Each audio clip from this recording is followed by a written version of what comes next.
For many, dress watches may not look like much. They are simple, calm, and elegant timepieces, nothing too flashy. And yet these, at first glance, simple designs can easily captivate you, and when you get right down to it, seemingly tiny changes can completely transform the entire look and feel of the watch. Let's start in today's video with the following 3 dress watches: an IWC, a Vacheron Constantin, and an Omega. All 3 are very similar at first glance, but somehow not, if you take the time to look at the differences and then be able to classify them. One is from the early 40s, one is from the late 40s, and one is from the late 50s. So can you tell which of the 3 dial designs belong to which time period? Probably not. But we promise you, you will know by the end of this video. Here in my hands you can see, for example, 5 pieces from the 40s and 50s. 5 caliber 89s from IWC, which have basically the same design but differ in size from 35 to 36 to 36.5 mm, have different hands from baton to pointer to alpha hands, and also the hour markings differ from no numbering to quarter numerals mixed with baton indications. So as you have seen, even in these early years there's a great variety. We have divided this design variations into 5 sub-items: size, numeral layout, hour markers, hands, and at the end of the video, as 5th point, we summarize all the data for you again in a nutshell. For us, the diversity of mid-century minimalism from 1940 to 1960 is the clash of late Art Deco with Bauhaus, the pinnacle of dress watch design, so to speak. Some people like their watches flashy and loud, like in the 1980s and 90s. Others prefer the steel sport style of the 60s and 70s. But one of our personal favorites is the timeless elegance of the 40s and 50s. An era dominated by subtle timepieces and clean design on 3 hand dials, like you can see it on this beautiful classic Longines. But simple elegance and subtle design does not mean boring or dull. It's a time when diversity and creativity in watchmaking has reached a peak. So just check out this outstanding Patek Philippe from the 50s. No more words needed. Brands, case manufacturers, and suppliers are experimenting with every detail of what is supposed to be the simplest genre, the dress watch. But is a dress watch just a dress watch? So with this video we put it to the test and take a look at what dress watches looked like back then and what set them apart. Markus, who writes the great articles for our website, has analyzed the data of over 6,000 watches listed on Chrono24 to find out how exactly the dress watch of the mid-20th century differ from those today. Small spoiler up front. If we summarize some of our upcoming results of the 40s and 50s, we find that wide dials dominate the picture with 70%, 3 hands with 78%, in round with 89%, and gold cases with 54%. These 4 elements sum up the classic image of a watch from the mid-20th century. Wide, 3 hands, round, and in gold. No more, no less. But there are also some design elements that have a much greater variance and can help us better understand this era, its history, and the origin of our modern tastes.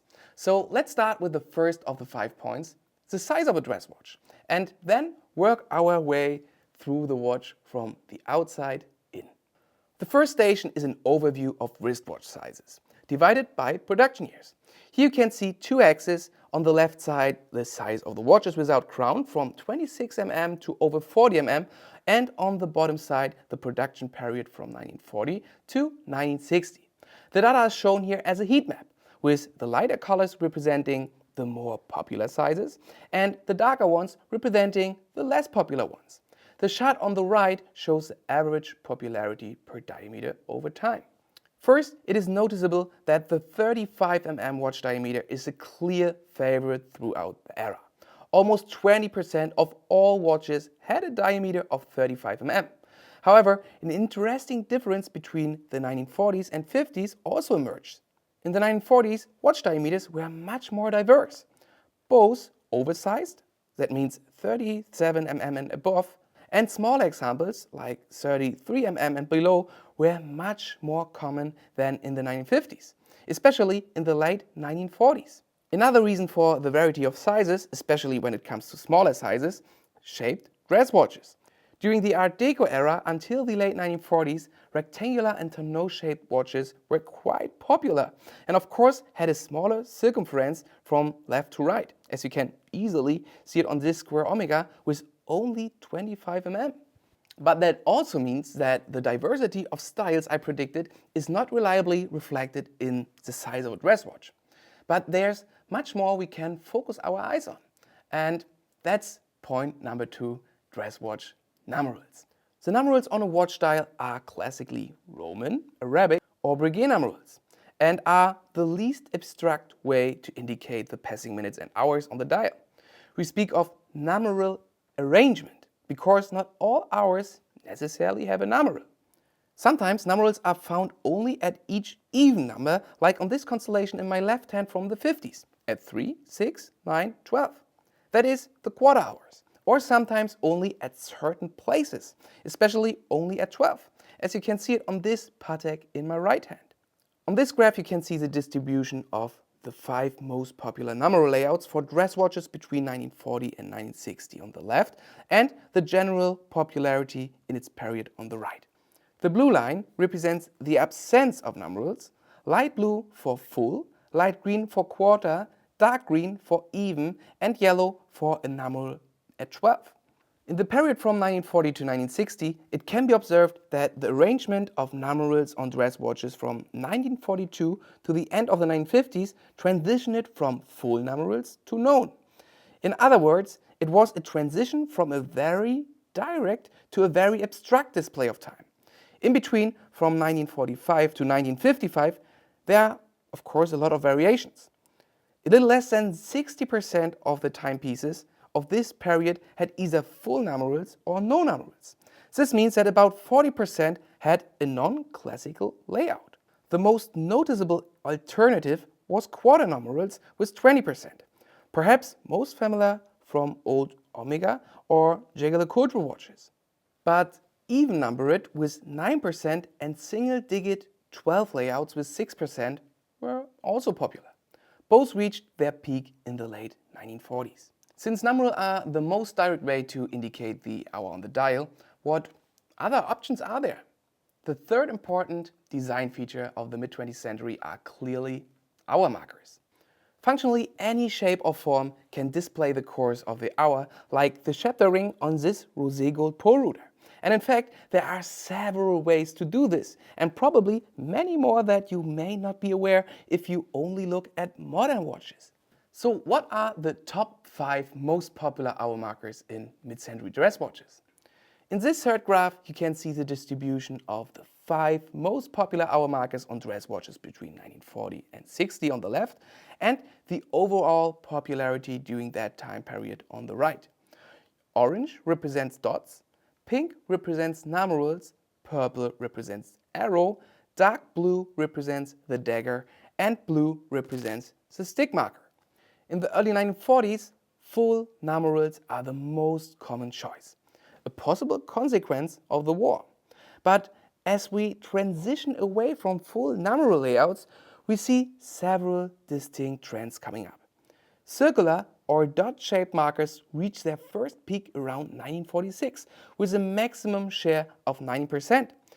A good 4 years later, around 1950, dagger markers become a trend and are even the most popular choice in the late 1940s with a maximum share of 33%.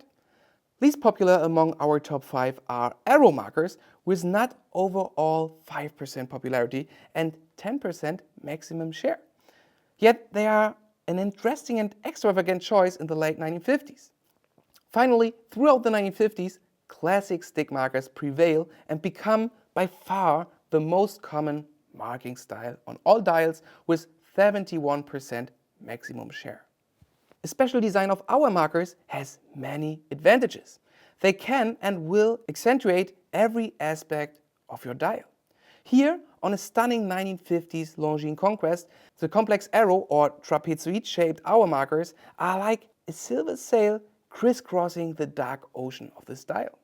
They added depth and light to an otherwise overlooked functionality.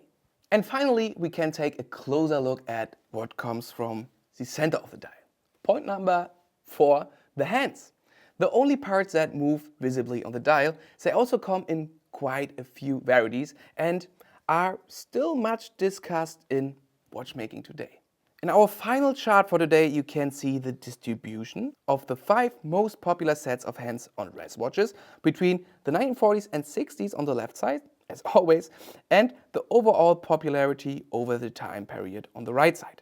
Baton in yellow, Dauphine in dark green, Alpha in light green, Leaf in light blue, and Sword in purple. Quite a few styles that couldn't be more different. Overall, there are 3 different waves of trends in handsets. The Baton is the simplest design, as it consists of only one line, is rarely faceted, and is the simplest hand to move around the central pinion. Nevertheless, it is clear favorite of the early 1940s, peaking in 1941 with a maximum 35% market share. It is also a style that is quite common in wristwatches throughout the complete last century. Somewhat less popular, but overlapping in time, are sword hands, which reach a maximum market share of about 12%. The next trend to the mid to late 1940s are leaf hands with a maximum share of 38%. Quite the opposite to the Baton, as the leaves are more organic shaped with playful late Art Deco influence, appearing as an almost Art Nouveau. The next transition goes again back to stronger geometric shapes. During the 1950s, it's all about faceted and mainly triangular hands in the style of Dauphine and Alpha. The Dauphine is a clear favorite with 59% maximum market share in the late 1950s. But the Alpha hands give a quite similar vibe and also peak after 1955 around 15% market share. Let's move on to the 5th item on our agenda. Now we have seen, compared and analyzed all the facts and figures. But what does all this tell us about the watches and their style? I would argue that there are at least 3 distinguishable periods of dress watches in the mid-century alone. And to name them chronologically, we would suggest the objective, the playful, and the technical. We can best define these periods by the clear trends in hand and marker design, but also by the variability of design elements within each era. First, in the factual era of the early 1940s, watch design is still very literal. Watchmakers take people by the hand, and dial design is meant to enhance legibility without abstraction. Thus, we find full number dials that avoid any mental calculation and sober slim baton hands. The second era of the late 1940s is characterized by a very experimental design, hence the name playful. Hence, indexes, numerals and even sizes are much more variable than before or after this 5-year period. Design was liberated and conventions were broken, like on this Doxa piece from the late 40s. The chains of wartime production were shaken off. Unconventionality, non-conformity and mixtures of key elements became the new normal. And all within the very limited framework that we now call dress watches. Last but not least, we can note that the phase of extreme experimentation comes to an end with the beginning of the 1950s, the technical. The watches created in this era show a stronger technical orientation.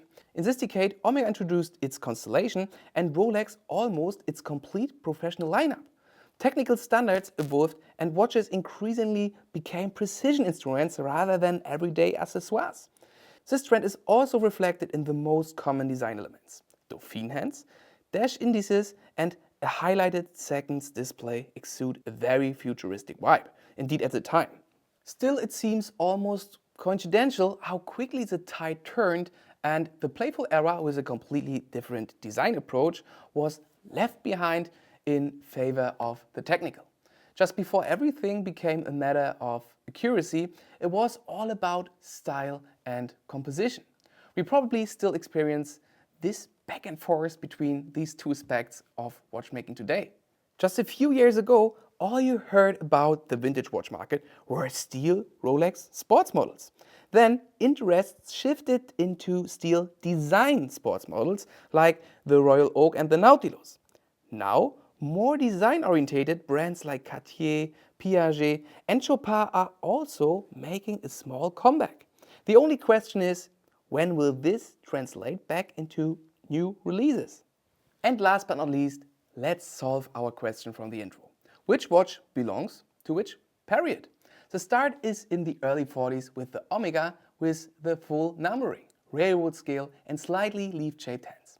In the middle, an oversized IWC caliber 88 with quarter numerals, circular markers and leaf hands with the design language of the late 1940s.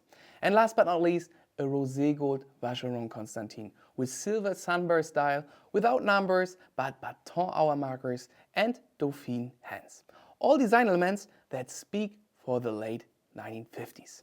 So that's all for today. We hope you learned something new. So have a great day and hopefully see you in our next video.